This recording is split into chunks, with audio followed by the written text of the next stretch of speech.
Welcome back to another episode of Bring the Juice. Cody here, and today wanted to talk before the game on Thursday night between the Indianapolis Colts and the Philadelphia Eagles, last preseason game of the 2023 preseason for the Colts, and then they have a little bit of time, and then they are at home against the Jacksonville Jaguars. And so with that, I wanted to kind of talk about, in my opinion, some players that I am watching here in the final preseason game. Now, obviously, cuts are coming very, very soon for the Indianapolis Colts, so we'll specifically talk about a few of those positions as well that I'm going to be monitoring because there are some position battles. I will be coming out with a final 53-man roster projection here in the next day or two, so be on the lookout for that one. But without further ado, I want to jump in as the Colts are in Philadelphia, had a joint practice on Tuesday, and they play on Thursday night, so will be interesting to see how that plays out and everything like that. A little bit of a chippy practice, if you can say that, at the end of practice early because of a brawl that broke out. So I anticipate there might be a little bit of chippiness in this game, so we will see. But with that, here are some players that I am watching specifically. Got to start, as I always will, with the rookie quarterback, Anthony Richardson. Shane Steichen said on Tuesday that Richardson will be the starter, and he will play in the final preseason game ahead of week 1 against Jacksonville. So that is definitely something I'm just watching because Richardson didn't play in week number 2 against the Chicago Bears. So he needs all the experience he can get. So looking forward to that from him. And kind of how does he look here in his second preseason action against a Super Bowl contender in the Philadelphia Eagles. So he's definitely a guy there that I'm looking out for. I would say a couple other guys that I'm watching, staying on the offensive side of things. It's been a battle throughout training camp. Dion Jackson versus Evan Hall for that RB3 position right now, potentially RB2, depending on what happens with Jonathan Taylor and that whole situation. But regardless, right now, kind of that backup, or right now the starter, I suppose, depending what happens with Zach Moss, depending on kind of what his prognosis is and when he eventually gets back into the lineup. But right now, these two guys kind of duking it out for that quote-unquote starting position. So I'm looking forward to seeing how they perform. I feel like if you had to make me choose right now, Deion Jackson's probably ahead right now of a guy like Evan Hall, but again, it only takes one really good game from Evan Hall to maybe shift the favor a little bit. Dion Jackson, I feel like, has done just about everything that he's been asked to do when he's been out there, so he's definitely a guy I am watching 100%. Another battle that I'm watching for sure is got to be the Josh Downs versus Isaiah McKenzie battle. I mean, we saw Isaiah McKenzie, saw him actually surprisingly a good amount in the second preseason game as well. Saw Josh Downs as well. So these guys are kind of battling it out, I think, for that number 3/slot position there, the starter. I think both these guys will get playing time in this offense. It's just right now who will be that primary guy in the slot. I think a lot of people would say Josh Downs, but Isaiah McKenzie obviously has the experience, and he's made some nice plays as well. And so it's definitely a battle that I'm watching for sure to see in this final preseason game. Who's out there with the starters? Who's the backup? Who takes advantage of their opportunities? It will certainly be interesting to watch for sure.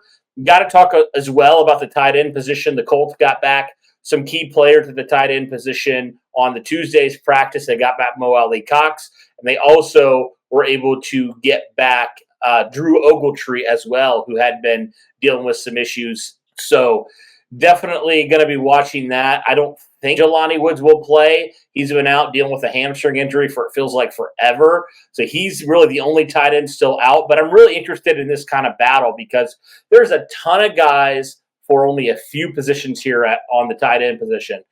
Position 3, which the Colts will keep, potentially position 4 in the tight end room. And guys like Will Mallory, who's been back at practice. Obviously, I just mentioned Mo Alley-Cox.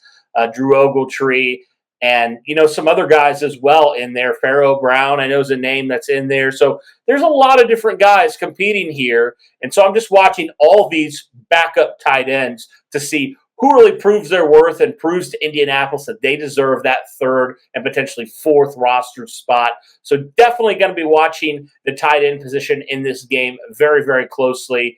And really the final thing here I have on the offensive side of things, again, has to be that backup interior offensive line, really the entire unit of the backup offensive line, because of, we know it's been well documented, the struggles they had.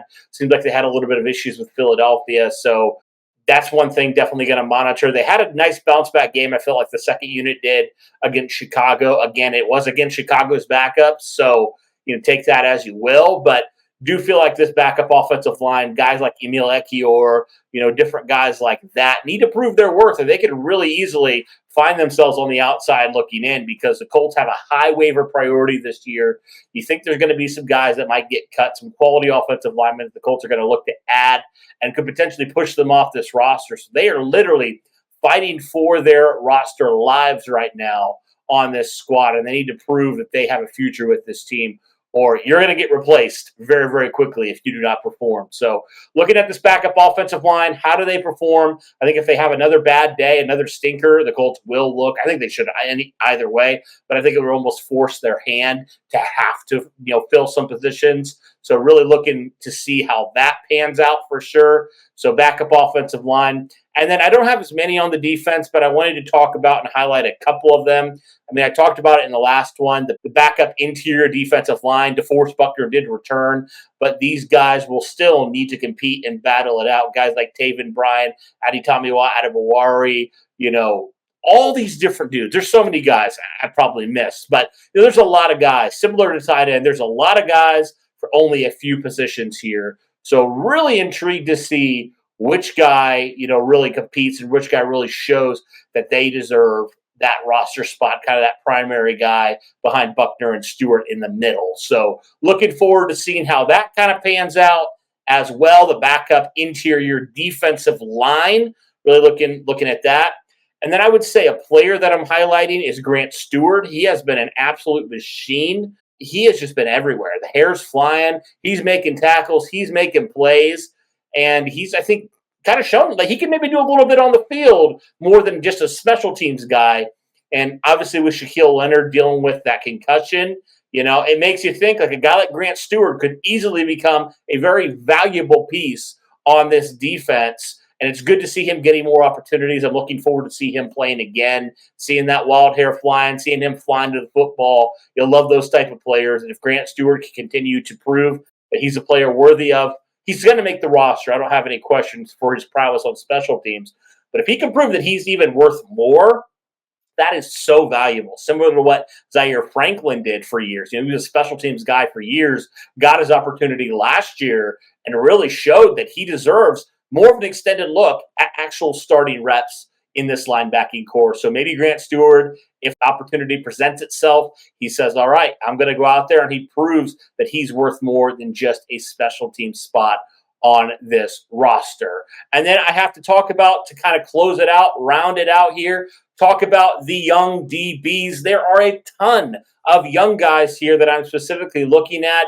We really don't know right now. I think we kind of have an idea of the top three corners right now. The two guys you can definitely pencil in right now are DJ Baker and also Kenny Moore for obvious reasons. But the other corner spot I think is very much up for grabs. Right now, Dallas Flowers is still the starting guy, but he hasn't really been anything impressive, right? And guys like Julius Brents, Darius Rush, Jalen Jones, they've been impressing. They've shown some flashes. So can they potentially have a good game and push Dallas Flowers out of that number 2 corner spot? Will be interesting. And then obviously Nick Cross, who just continues to light it up, show, kind of his gains, his growth from year 1 to year 2, out there making plays, forcing interceptions, making interceptions, all this kind of stuff. I'm intrigued to see him and kind of how he looks as his third safety in this system. It's going to be fun to watch all these young DBs go through some struggles, go through some growth, and ultimately, hopefully, we saw last year, there was a lot of veterans in this room, and so there wasn't as many opportunities for these young guys. But this year, it is wide open for these young guys to have room to make mistakes, have room to grow, and have room to be better players than when they started this season. So really interested in this final preseason game, how all these young corners and Nick Cross look in this matchup. So, guys, that does it for things, players I am watching, in position groups I am watching for the final preseason game. Colts at Eagles. It will be interesting, like I said, due to some of the chippiness that happened in practice. Does that translate, carry over to the game? Does it not?